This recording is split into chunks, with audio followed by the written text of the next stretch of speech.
Hey, what's up guys? Welcome to the channel. This Saturday is UFC 280 in Abu Dhabi, and this is one of the greatest UFC fight cards on paper of all time. I mean, it is just stacked from top to bottom with incredible fights. And in the co-main event, we have Aljamain Sterling versus TJ Dillashaw for the bantamweight championship. And this is going to be my full breakdown and prediction for this fight. And I've done a bunch of UFC 280 predictions already. I will link those all down in the description. And I also have a prediction coming for the main event, Charles Oliveira versus Islam Makhachev for the lightweight championship. So make sure you subscribe to the channel and turn on notifications so you don't miss that video. And this is a fight that is so important for both guys because you have Aljamain Sterling, who I believe still kind of has a point to prove. A lot of people thought he lost both of those fights to Petr Yan, even though he's won both of them. And we'll talk about those fights in a minute. And some people consider him kind of a paper champion. And for TJ Dillashaw, we all know his past and his cheater history. And people are wondering, was it the PEDs that pushed TJ Dillashaw to become a championship level fighter? And if he goes out there and let's say he gets starched by Aljamain Sterling, he's getting up there in age. He's 36 years old. I don't know if he has another run to the title at bantamweight again in him. I talk about it all the time. These lower weight classes, age is less forgiving. You can be 36 at heavyweight. 36 at bantamweight is a totally different story.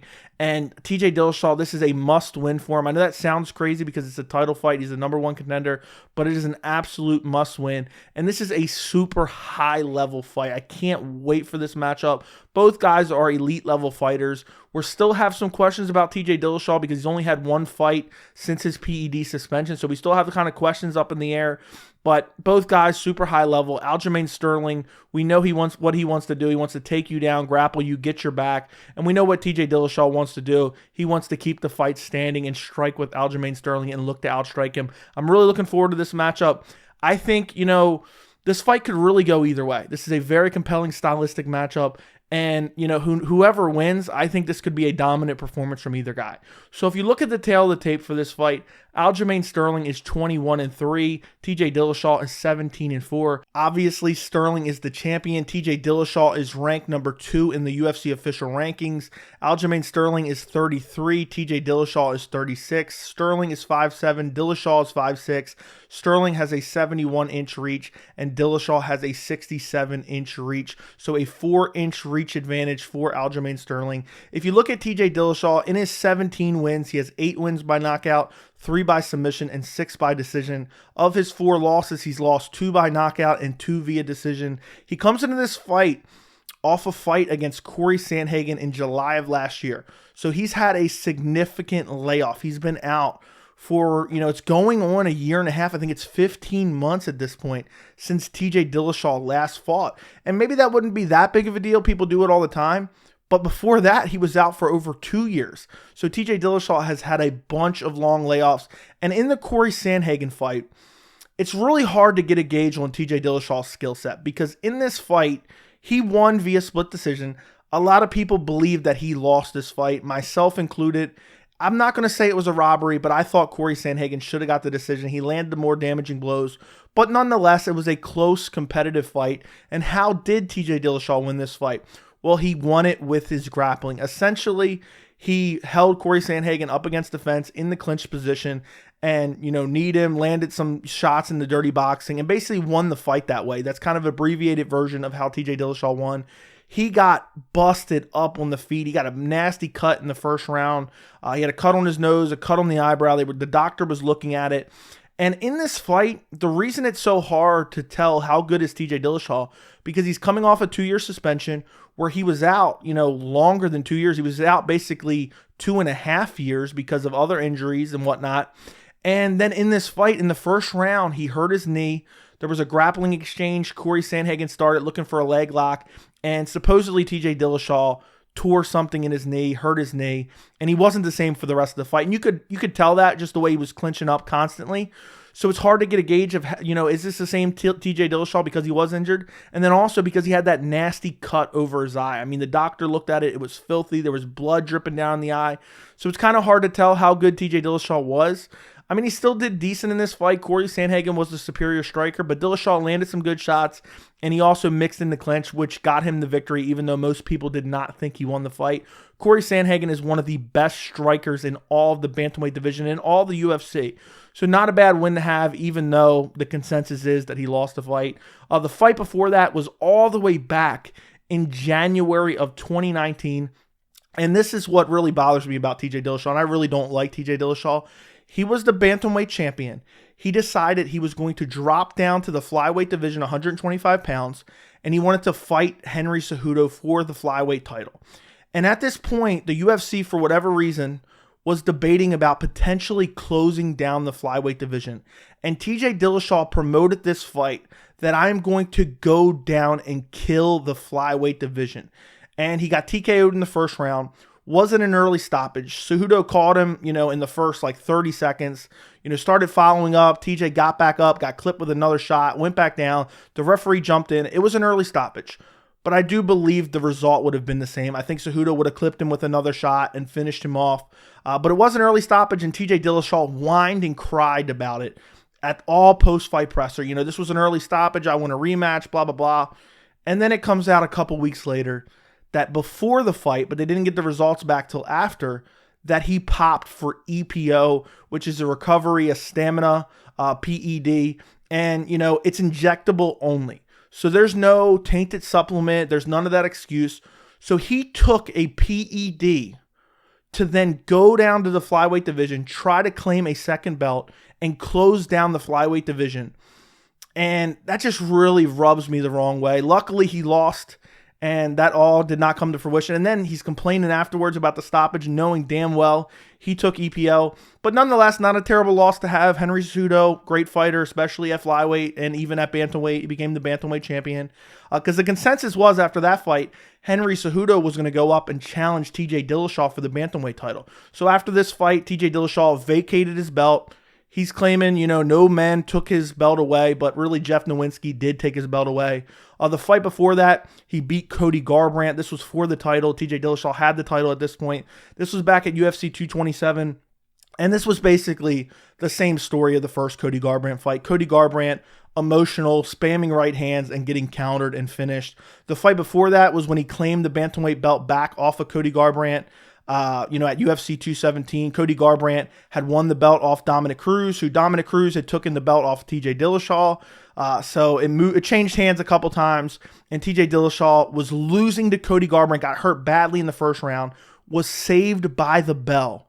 And then in the second round, Cody Garbrandt, low fight IQ, and comes out there, does the same thing, starts tagging Dillashaw, starts spamming the right hand, gets countered and brutally finished.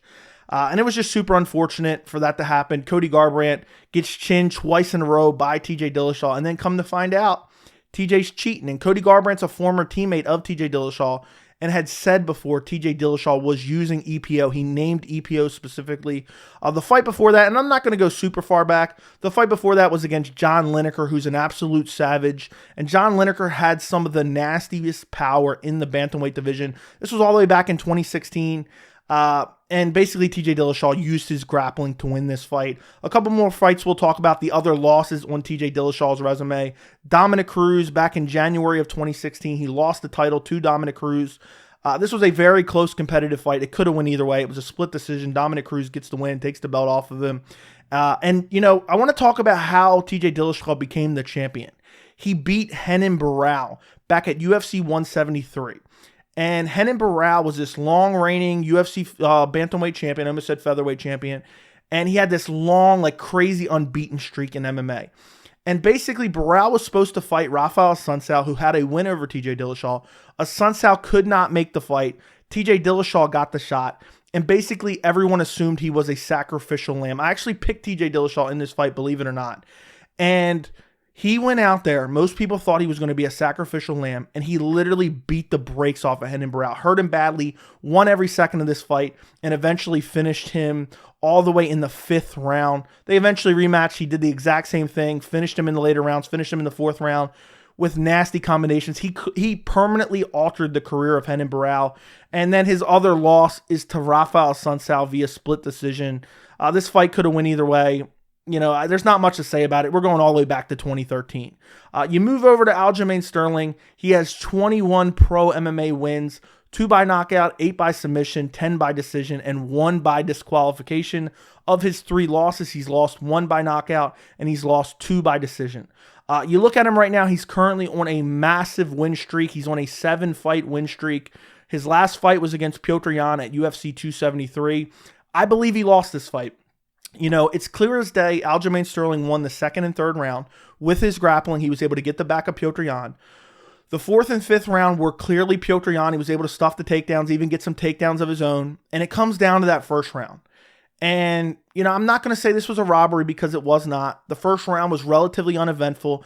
I thought they landed close to the same amount of shots, and Petr Yan was pushing the pace and had octagon control. I thought Petr Yan should have got the 1st round, but nonetheless, it was not a robbery, so it was a very close fight. The fight before that was when he beat Petr Yan via DQ.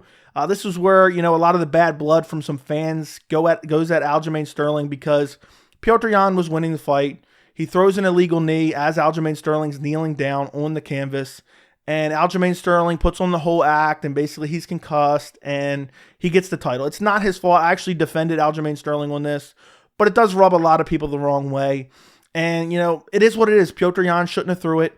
Sterling redeemed himself regardless if you thought he won or not. He redeemed himself in the rematch. It was a very competitive rematch. It was close enough that he got the split decision. So regardless, he redeemed himself in the rematch. And Petr Yan, I consider him one of the pound-for-pound best fighters in the world still. So for Aljamain Sterling to have at least one legitimate win over him is pretty good. The fight before that, I think this was probably his most impressive performance, even though he has 2 wins over Petr Yan. Who would have thought that? Against Corey Sandhagen back at UFC 250, he shot a takedown immediately. He took Corey Sandhagen down. He got the back and immediately choked him out. He had a rear naked choke stoppage 1 minute and 28 seconds into the 1st round over a guy like Corey Sandhagen. That's an amazing win. He has wins over Pedro Munoz, Jimmy Rivera, Cody Stamann. His last loss was all the way back in December of 2017, 5 years ago, against Marlon Moraes, and he got KO'd in the 1st round. And Marlon was throwing like a head kick, but the knee landed right on the chin of Aljamain Sterling and absolutely slept him. It was one of the most brutal KOs I've ever seen. Go back and look at it if you haven't seen it. You look at his other losses. He has a loss to Rafael Sunsao, which was a split decision. Very competitive fight. Could have gone either way. And a loss to Bryant Caraway all the way back in 2016. Another split decision loss. So Aljamain Sterling, really the only loss that you can't debate is the Marlon Moraes loss, because he got brutally KO'd and stiffened up in that fight. And I know I said, I thought he lost at 273, but it was a still very close competitive fight. And Aljamain Sterling has fought a who's who in the bantamweight division. He has a great resume. I mean, Cody Stamann, legit fighter. Jimmy Rivera, highly underrated fighter. Pedro Munoz, highly underrated fighter. Corey Sandhagen, we all know how good Corey Sandhagen is. And he went out there and dominated a guy like Corey Sandhagen and finished him in the 1st round. Amazing performance. And then at least the one legitimate win over Petr Yan, even though it was very, very close. Because I'm not going to count the one at UFC 259 where he got the DQ. Even though it is a win, doesn't really tell you much about Aljamain Sterling because he clearly was losing that fight and he would have lost if it went to the scorecards. And I thought he was going to get finished by Petr Yan in that 4th round had he not thrown the illegal knee. And, you look at TJ Dillashaw's resume. While at the time these were good wins, how does it stack up currently in the division? It doesn't look that great. Cody Garbrandt's not even in the top 15 anymore. Renan Barão, I don't even know. He's gone MIA. He's not in the UFC. He's probably losing fights outside of the UFC at this point. So even though these were quality wins at the time, TJ Dillashaw's kind of like an old heir of bantamweight. It's absolutely crazy to think of it that way. And, lost to Henry Cejudo back in 2019. And his only win in the last few years is against Corey Sandhagen, which the majority of people thought that he lost. And when I look at this fight skill for skill, I think this is a clear grappler versus striker matchup, even though I wouldn't necessarily categorize TJ Dillashaw as a pure striker. He's a very well-rounded fighter. But Aljamain Sterling, to win fights, it's predicated on his grappling. Even when he wins with his striking, it's because his opponent is worried about the takedown. Because Aljamain Sterling gets you down, and he has great jiu-jitsu. It's not about the wrestling of Aljamain Sterling. It's about the grappling and the jiu-jitsu of Aljamain Sterling, because he takes you down, and you just can't get him off you, especially if he gets your back. And, you know, it's clearly Aljamain Sterling has an advantage in the grappling.